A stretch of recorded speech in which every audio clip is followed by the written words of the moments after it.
Hi, welcome back to my kitchen. Today I'm going to be doing some canning. I'm going to pressure can some beans. I have an empty pantry right now. At our old home in Texas, I usually had some canned goods on my shelf. It was really convenient if I was tired at the end of the day to just know that I had beans already cooked that I could throw into a meal, or sometimes I even had meals in a jar ready to go. And so now I'm starting with completely empty pantry shelves and I'm ready to start stocking them. I'll be using the Nesco pressure digital canner, and when I decided last year that I wanted to get an electric canner, I started looking at reviews and comparing the options, and it looked like some of the most common ones were the Presto and the Nesco digital canner. Rose Red Homestead did a really thorough evaluation and comparison of the two. So I'll link that below if you're interested in all the details, if you're ever thinking of buying a digital canner and you want to know what's out there. But for me, it came down to two factors. The one thing I liked about the Presto was its capacity. It could hold 5 quarts and the Nesco holds 4. But the Nesco cost, at the time that I was buying, less than half what the Presto digital canner cost. So I decided I'd buy a Nesco canner, and if I liked it, I could just buy another one and double my capacity. So I've been using, let's see, which is the old one? Here we go. I've been using this one for a year, and I like it a lot. So just last week, this one arrived in the mail, and I'm pretty pleased to now have a capacity of 8. And to be able to start pressure canning something and then walk away and do other chores and things around the house, and I can come back and have 8 quarts of food ready to go. I'm gonna can 4 quarts of pinto beans and 4 quarts of black beans. Beans for me are an essential on my pantry shelf. We do a lot of taco bowls and tacos and chicken tortilla soup, lots of theme and variations on Mexican food. So I love having these ready to go. I soak my beans before I can or cook them. I soak legumes and grains to break down phytates so that the food is more easily digested and the nutrients are more accessible. So last night I filled each of these jars with 1 1/4 cup dry beans, and then filled them to the top with water and put a teaspoon of apple cider vinegar in each one. Now I'm ready to drain them and put in fresh water and start canning. Just got a little sieve here that I use to drain each one. Fits nicely in top of a wide mouth jar. After draining, I'll just do 1 good rinse.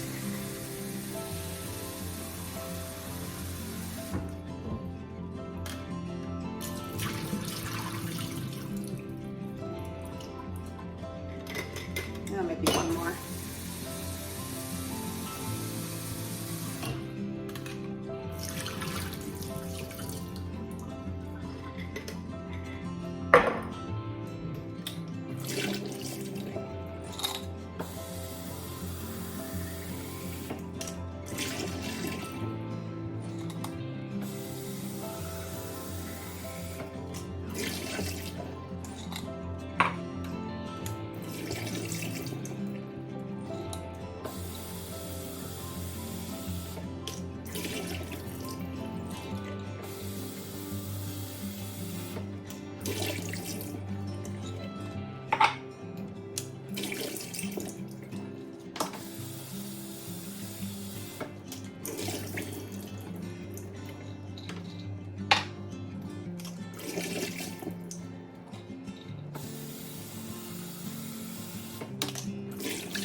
I've got this hot water that I've been heating on the stove, and it's time to put it into each jar. want to fill each jar to 1 inch of headspace. See if I can eyeball them in the beginning, but I'll check then.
And I'm going to use my headspace tool to debubble each jar, get out any of the air that might be trapped between those beans.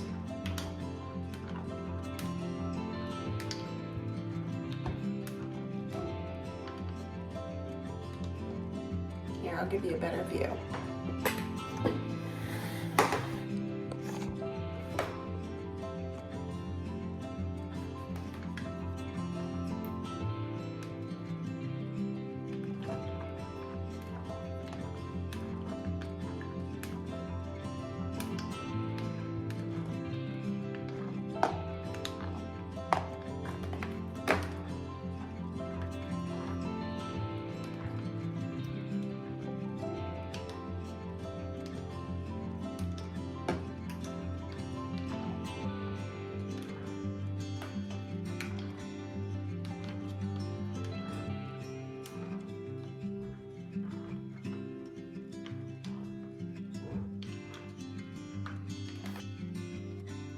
Now I'm going to wipe down the rim of each jar just to get off any residue that might be on there that could prevent proper sealing.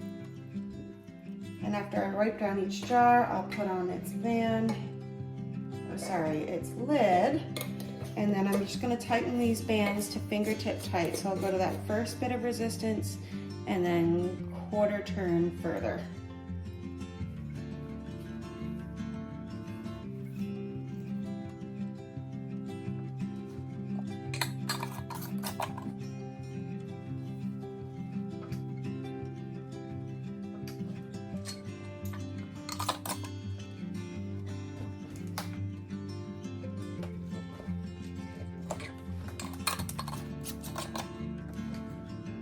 The beans are ready to go into the canners.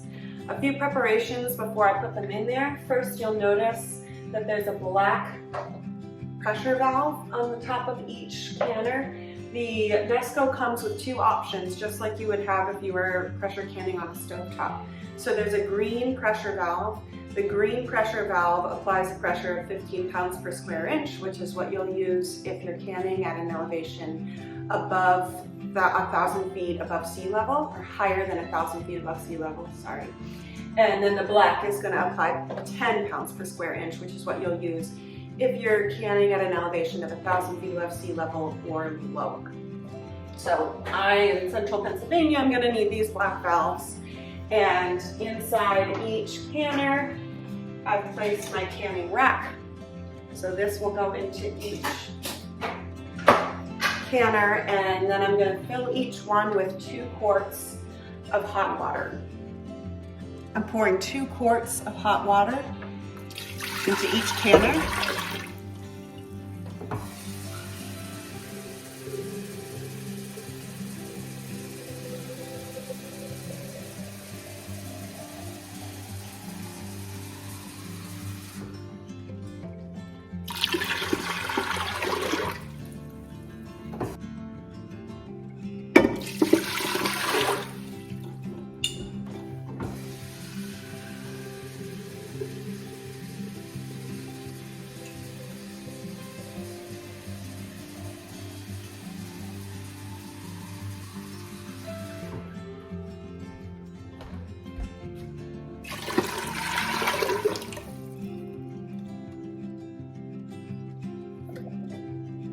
I'll put my black beans into this canner.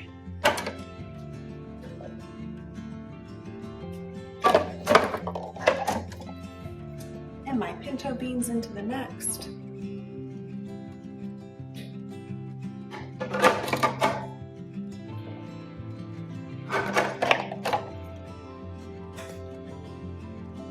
And then when you shut the lid, it swivels to the right to lock. I'm going to keep these facing sideways because you'll notice here is where my steam's going to vent, and I definitely don't want that happening underneath my cherry cabinets. So once you're ready to start your canner, you'll set it to high and to whatever time you need. 90 minutes is what I'm going to need for beans. Whoops, not too far. Do the same over here, set it to high, turn it up to 90 minutes.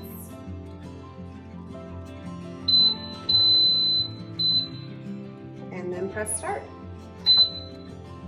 Now you'll see this chase bar. That means it's starting to work on heating and building pressure. Notice I've set each pressure valve to exhaust. So this little arrow should be pointing to exhaust. And same over here, little arrow pointing to exhaust. And now it's just a waiting game. I'm gonna wait while the pressure builds, and this is gonna beep at me when it's 10 minutes from being ready to start. The canners have both beeped and started their 10-minute countdown to the beginning of the canning process. So you'll see this one's displaying E10. I think it might be reversed for you. So I've got 10 minutes until it's reached consistent pressure and is ready to start its 90-minute canning process. This one's actually a minute and a half ahead. I was surprised they didn't beep at the same time, but I think I put slightly hotter water in this one because I was getting water from the faucet and it had heated longer. So I'll be back in 10 minutes to show you how it starts the canning process. This canner has just beeped and it's showing E0, so it's reached consistent pressure. You can see and hear there's steam coming out of the top, and so now I just need to rotate this to airtight. And that one is silenced. It will in a moment display 90 minutes and start its countdown of the full canning process. Let's see, this one's just about ready. This one has just beeped and reached E0, so it's at constant pressure 2 now. So again, I'm gonna set that pressure valve to airtight. And now they're both about to begin their canning process. I'll be back in 90 minutes to check on them. The 90-minute countdown has ended and the canners have both set to off. So now it's just a process of letting them cool off and reduce pressure. So I'm gonna unplug both of these canners and set a timer for an hour. Definitely don't set that from airtight to exhaust or all that pressure will come right out at you. So they're both unplugged now. I'll set a timer for an hour and then I can open them up. I gave these entire hour to cool down, and when I came back, they were actually pretty hot to the touch. And when I started to turn the lid, I heard a lot of pressure behind it, so I decided to give them a little more time to cool down. And then I lost track of time, and now they've been cooling for 2 hours, which is not quite ideal, but that's okay. So let's see how these did.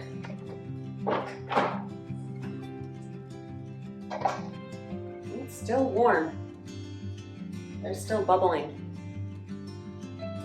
Here's the pintos. I'll set them on this towel so they don't get shocked from the countertop, from the cool of the countertop. Oh, here, let me angle so you can see better.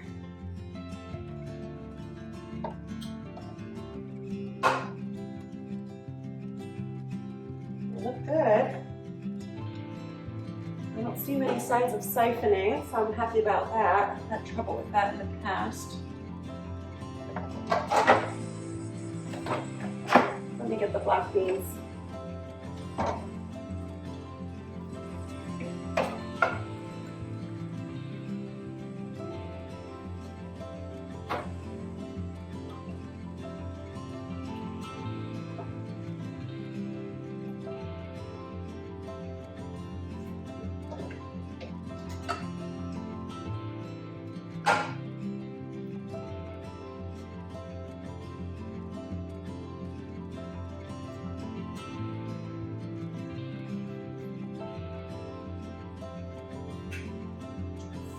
I think these look like they've already sealed.